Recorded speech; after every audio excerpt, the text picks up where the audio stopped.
तर लोक माझे सांगाती या पुस्तकाचा दुसरा भाग आज प्रकाशित होतोय। शरद पवार यांचं आत्मचरित्र आहे आणि गेल्या काही वर्षांमध्ये 2-3 वर्षांमध्ये ज्या राजकीय घडामोडी घडल्या त्या संदर्भामध्ये शरद पवार यांनी नेमकं काय लिहिलेलं आहे ते पाहणं महत्त्वाचं आहे।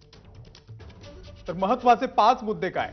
उद्धव ठाकरे केवळ 2 वेळा मंत्रालयामध्ये जाणं,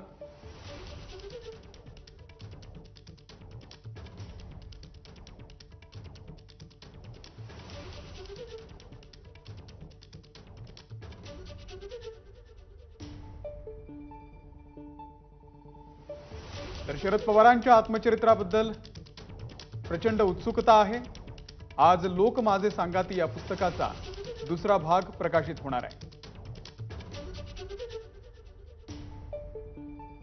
तर यातले काही मुद्दे आहेत। उद्धव ठाकरे केवळ 2 वेळा मंत्रालयात जाणं आम्हाला प्रश्नी पडणारं नव्हतं।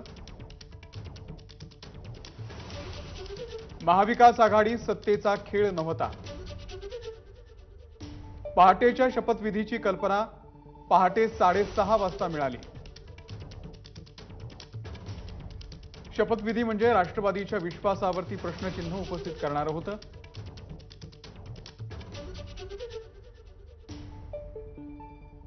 शपथविधीच्या वेळी केवळ 10 आमदार अजित पवार यांच्या सोबत होते आणि हा शपथविधी आपल्याच संमतीनं होत असल्याचं भासवलं गेलं, असे महत्त्वाचे खुलासे सुद्धा शरद पवार यांनी या पुस्तकाच्या माध्यमातून केलेले आहेत।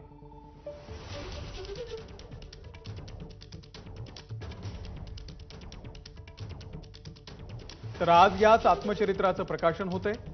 पहिला भाग काही वर्षांपूर्वी आला होता आणि आज याच आत्मचरित्राचा पुढचा भाग म्हणजे दुसरा भाग येतोय। त्यामुळे संपूर्ण राजकीय वर्तुळाचं या आत्मचरित्राकडे लक्ष आहे।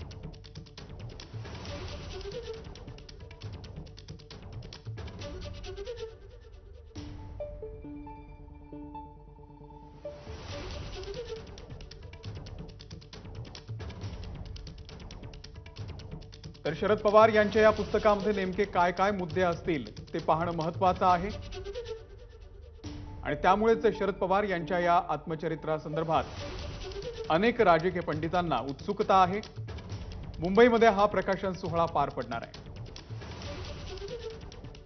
राजकीय विश्लेषक रवी किरण देशमुख सर सध्या आपल्यासोबत आहेत। सर, दुसरा भाग या पुस्तकाचा येतोय आणि गेल्या 2-3 वर्षांमधल्या ज्या घटना आहेत त्या संदर्भात शरद पवार नेमकं काय बोलणार, काय लिहिणार याची सगळ्यांना उत्सुकता होती। आज ते सगळं बाहेर येणार आहे। तुमची काय प्रतिक्रिया? एकतर महाराष्ट्राच्या राजकीय इतिहासामध्ये सर्वाधिक नाट्यमय घडामोड 1978 मध्ये घडली होती, जेव्हा वसंतदादा पाटील यांचं सरकार पडलं होतं। त्यानंतरची सर्वात मोठी खळबळजनक घटना महाराष्ट्राच्या इतिहासात घडली ती म्हणजे पहाटेचा शपथविधी। काही नेत्यांना आता पहाटेचा शपथविधी म्हटलेलं आवडत नाही, ठीक आहे, पण जनतेला जी जनता निवडून देते, जी जनता मतदान करते, त्या जनतेला अनपेक्षित असं सरकार त्यावेळी आलं होतं आणि ज्या ध्येय धोरणांना अनुसरून मतं मागितली जातात त्याच्या विरोधातलं ते पहिलं म्हणजे नाट्यमय घडामोडीचं सरकार होतं।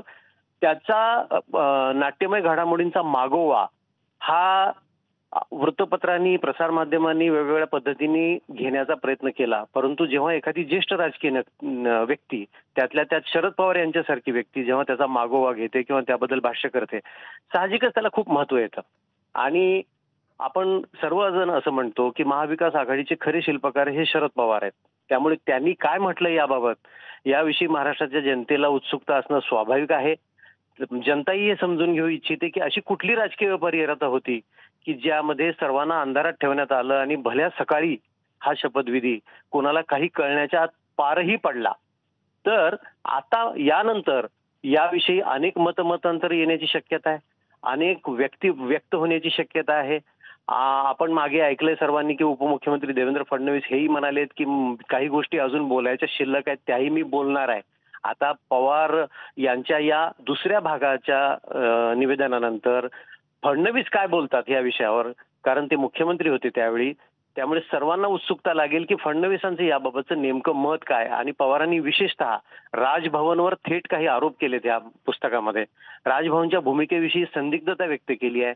त्यामुळे राजभवन सारख्या घटनात्मक संस्थेच्या विश्वासार्हतेवर प्रश्न निर्माण होतो। त्याबाबत राजभवनवरून काही खुलासा येतो का, त्यावेळच्या राज्यपालांकडून काय खुलासा येतो, सचिवालयाकडनं खुलासा काय येतो, याकडेही आता सर्वांचं लक्ष लागेल.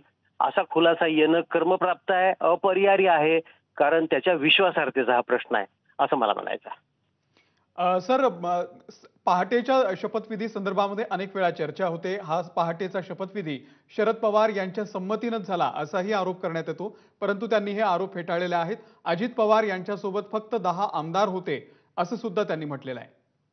हे त्यांनी प्रिंट मधून आलेलं आहे, म्हणजे त्यांच्या कथनावर विश्वास ठेवणं क्रमप्राप्त आहे. हो. त्यांनी पुस्तकामध्ये म्हटलेलं असल्यामुळे आता एक गोष्ट 100% स्पष्ट होते की पवार यांचा या शपथविधीला पाठिंबा नव्हता. त्यामुळे कुणी कितीही म्हटलं की त्यांच्या आशीर्वादानं, त्यांच्या संमतीनं, त्यांना कल्पना देऊन झालं तर त्याला अर्थ उरत नाही.